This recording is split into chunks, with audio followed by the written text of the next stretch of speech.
anxiety disorder ya, udah 6 bulan. Nah, saya udah ngurung diri di kamar 6 bulan nggak kuat.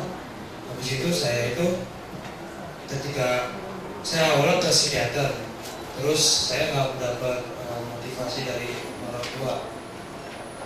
Habis itu saya sama ibu saya ke psikiater, tapi ibu saya dengar dari orang-orang, oh jangan anakku ketergantungan bla bla bla, stop akhirnya. Dan saya udah berbagai coba lain. Akhirnya saya udah join gabung grup ini, terus udah agak-agak tuh kan, oh berarti ada penyakit sama dengan saya. Nah, tapi sekarang saya tuh agak emang cemas. Habis itu lambung saya tuh kayak apa ya, kayak gel tadi, tapi saya bingung kenapa tiba-tiba kayak jantung tuh kayak mencelos gitu. Saya bahkan kadang-kadang kalau beraktivitas, udahlah kan katanya suruh olahraga, saya mau cuci motor, udah 7 bulan cuci motor, saya cuci motor sendiri, itu langsung deg-degannya kayak apa tahu, saya nggak tahu. Di situ saya itu bingungnya, ya kayak loncat itu kayak berdetak gitu kan. Itu kenapa itu sih nggak serius. Sama saya tuh udah bolak-balik ke dokter, kamu ini lemah terus ya, saya nggak tahu kenapa kalau dapat obat yang cair ini sampai sekarang aja baru makan tadi, asam lambung baru 2 menit udah main lagi sekarang. Saya bingung itu apa ada hubungannya. Kalau pakai itu obat cair itu susah BAB sama mempan buat saya. Terus sama apakah lambung ini GERD ini karena anxiety disorder saya, atau lambung dulu, atau apa lambung dulu baru saya serang. Masih ada ya, cuman kadang-kadang kerasa panas ini tidak nyaman nih, akhirnya larinya ke debar-debar jantung. Jadi ini memang suatu hal yang memang urut-urutannya seperti begitu tuh, kayak karena lambung itu kan seperti kantong, kalau kubur asam berlebihan, busanya juga tinggi, akhirnya dia mendorong ke paru-paru, jadi kayak napas sesak. Nah, ini memperberat lagi jantung berdebar-debar.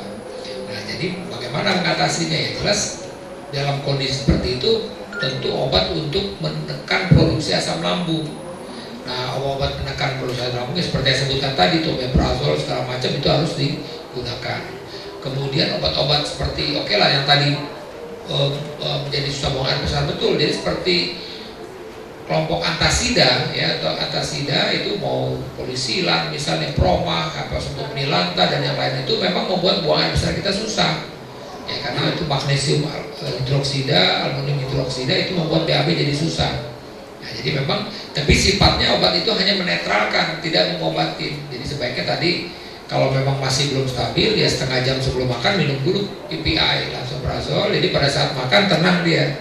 Nah, kira-kira begitu. Nah, faktor psikisnya tentu mesti dikonsultasikan ke dokter ahli. Ya, gejalanya khas sekali ya, gejala gangguan cemas panik gitu ya. Jadi sampai nggak bisa keluar itu karena agorafobia biasanya. Ada beberapa kasus, kalau di kasus di kita di klinis biasanya sampai nggak keluar itu nanti kan gini, gangguan cemas itu lama-lama kalau nggak diobati bisa jadi depresi.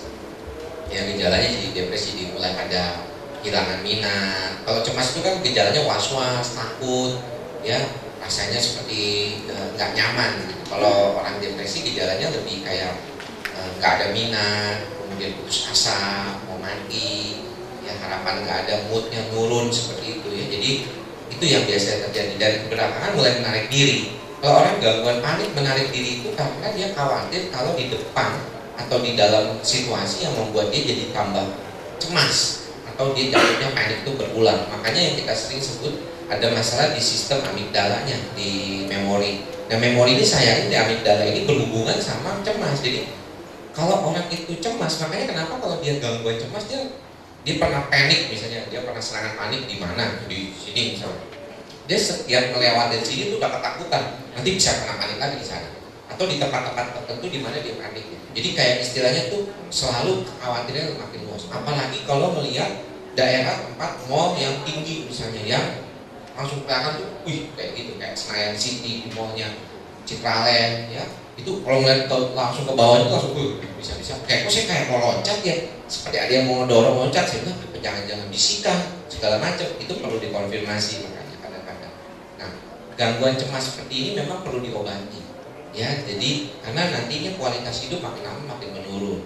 Dan saya setuju memang mau nggak mau harus ada support dari keluarga. Ya, keluarga kadang-kadang memang susah menerimanya. Saya punya pasien aja, kita lagi ngomong begini, keluarganya terus ngomong terus sampai saya minta tolong, Bu, coba deh keluar. Padahal sebenarnya saya pengen memberikan edukasi, tapi dia langsung makanya ya, yang benar, jangan bikin positif ya dong ya, bikin positif dong, jangan cuma sembarangan aja. Gitu. Jadi dia merasa bahwa memang sulit untuk berempati terhadap orang gangguan cemas. Ya makanya kalau di dalam kumpulan teman-teman seperti ini kan merasa seperti kayak senasib sepenanggungan begitu ya. Aslinya kok mengerti gitu, gue juga pernah ngalamin kayak begitu. Itu empatinya ada, lebih ada.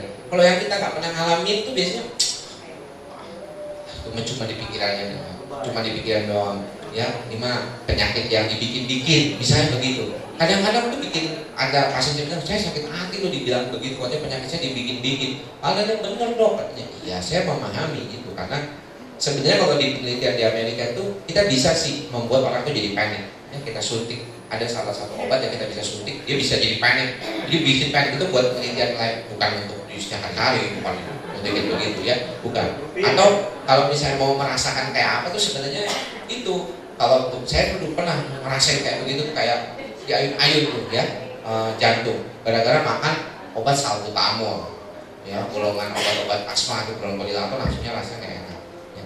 Kaitannya kenapa lambung dengan jantung berdebar-debar, sampai ada pasien yang bilang asam lambung saya tuh naik ke otak dok. Gimana caranya naik ke otak? Karena setiap asam lambung pusing kepala saya gitu ya. Ada juga yang berdebar-debar. Kalau secara patofisiologi kita pernah di psikosomatik medicine kita lihatnya adalah ada hubungan dengan nervus vagus sebenarnya. Ya, nervus vagus itu yang membuat kenapa ada bloating kemudian jadi berdebar-debar. Jadi rasanya kok makin kayak diayun-ayun begitu, kayak naik roller coaster, gitu rasanya, kayak gitu. Dan itu membuat orang jadi kepikir, aduh mati nih, gitu kan. Jadi seperti itu. Jadi ya itu khas diobatin aja kok bisa baik kok ya. Kalau misalnya sekarang saya rasa nggak ada orang yang nggak bisa berobat gangguan jiwa. Kenapa? Ada BPJS kan, ya, dan itu di RSUD bisa diobatin dan obatnya masuk ke daftar formularium, ya nggak ada masalah. Jadi sekarang orang bilang, ya nggak punya duit berobat, rasanya nggak mungkin, ya bisa, kecuali kalau belum bikin BPJS, ya bikinlah, gitu ya kalau belum bikin, ya, udah itu aja, kasih. Ada lagi yang mau bertanya?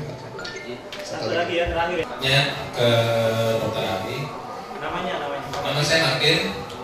Saya didiagnosa GERD tahun 2013. Saya mau bertanya seberapa efektifnyakah kalau kita melakukan undoplication atau untuk pengobatan GERD ini, Dok? Terima kasih. Tapi juga ada indikasinya. Indikasinya itu memang dipastikan bahwa memang asam lambungnya ini misalnya tinggi, naik terus itu karena memang cracknya udah terganggu sekali. Jadi ada tahap-tahapannya itu untuk memutuskan bahwa dia memang harus dilakukan undoplication. Secara tidak berdasarkan gejala gitu, bukan berdasarkan gejala. Karena bisa saja ini pasien gejalanya panas dada terbakar, tapi ternyata kelainannya minimal. Jadi sekali lagi memang mesti dipastikan lagi ini pertama ada indikasi untuk operasi atau tidak. Kemudian tadi misalnya tahapan tadi saya bilang nih, ini kebetulan ini saya sampaikan aja ya, Dr. Hardianto ini kebetulan sedang melakukan beliau ini sekarang lagi ngambil konsultan di gastro ya. Ini saya kasih HP-nya aja kalau semuanya kali ya, kita umumkan aja ya. Ini catat aja HP-nya Dr. Hardianto 081 280 ya 081 280 727 224 ya. 081 280 727 224. Ini udah catat semua? Ya, dilakukannya di RSCM nanti kayak seperti gambar tadi. Nah, seperti yang tadi ini nih Pak siapa tadi? Nah, Pak Martin tadi tuh udah pernah dilakukan pH-metri tuh, monitoring belum ya? Memang di Indonesia ini baru 1-2 kasus aja, belum terlalu banyak ya. Jadi memang baru nih. Kita kalau launchingnya ini juga masih baru sebulan 2 bulan ini, tapi itu tadi kebetulan memang ada yang kita ada kita lakukan penelitian untuk melihat ininya dia, artinya peran ini. Tapi ini udah mulai, beberapa rumah sakit sudah mulai mengerjakan ini. Jadi dipastikan dulu tuh dengan itu, misalnya apakah memang ada asam lambung yang naik apa tidak.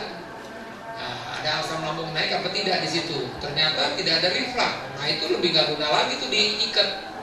Ya terus terang aja ada beberapa pasien yang sudah di fundoplication di luar, ternyata masih kambuh juga karena dalam tanda petik mungkin bukan itu masalahnya gitu. Jadi belum tentu juga solusi, harus dipastikan benar nggak itu ada asam lambung yang naik gitu. Nah, atau juga bisa dibedakan apakah ini sebenarnya cuma fungsional atau memang benar-benar ada kelainan. Ya, jadi saya rasa tadi catat aja nama dokter, kalau memang ini tolong kontak beliau, kita akan kira-kira berapa? Sekitar 30-40 ya. Wah, lumayan tuh. 70 pasien ini gratis ya. Wah, gratis tuh. Kalau bayar sekarang ini pelayanan di Jakarta kira-kira 5 atau 6 juta. Nah, Tindakan ini, pemeriksaan ini kebetulan free. Ya, kebetulan free karena memang ini, tapi juga bukan berarti jadi hewan percobaan, jangan. Karena kebetulan memang enggak, ini di luar itu kita termasuk terlambat. Saya seperti orang yang bekerja di GERD termasuk sedih karena saya termasuk terlambat mewujudkan pemeriksaan ini di Indonesia ini. Tapi kebetulan ini Dr. Andianto dari awal saya juga udah ngomong ke beliau setuju mau melakukan ini, dan memang kebetulan saya bilang pasiennya udah banyak yang menunggu ini nih.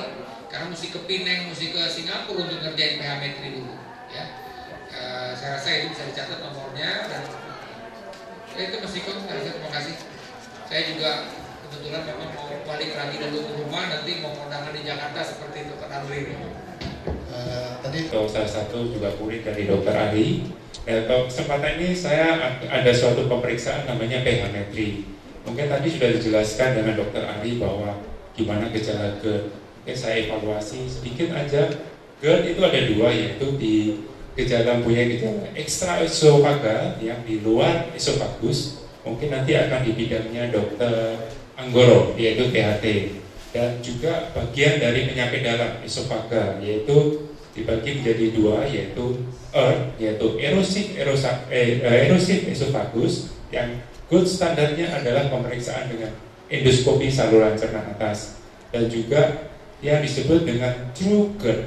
True GERD ini adalah gold standarnya dengan pemeriksaan pH-metri impedansi, dan ini yang paling banyak, sehingga kita bisa tahu pasti apakah kita benar-benar mengalami true GERD. Dan ada satu lagi penggolongan, yaitu yang disebut dengan functional heartburn. Nah, ini golongan yang akan tadi yang sudah dijelaskan oleh Dokter Andri, di mana kita sebenarnya tidak perlu obat-obatan untuk menekan asam. Nah, pemeriksaan ini kebetulan ada gratis. Bila Bapak Ibu berminat, tolong ada kertas kecil itu dikumpulkan ke saya. Nanti kita akan jadwalkan. Dan kita akan berikan informasi tentang hasilnya, dan bila perlu kita akan berikan obat berupa omeprazol atau DPI selama 2 minggu. Itu aja. Terima kasih. Kalau ada yang kurang jelas, mungkin bisa telepon ke saya, yaitu di nomor telepon yang disebutkan Dokter Ari tadi, yaitu 0812 80 72 7224, atau di bagian TSC yang sudah ada di brosur ini. Ya, terima kasih.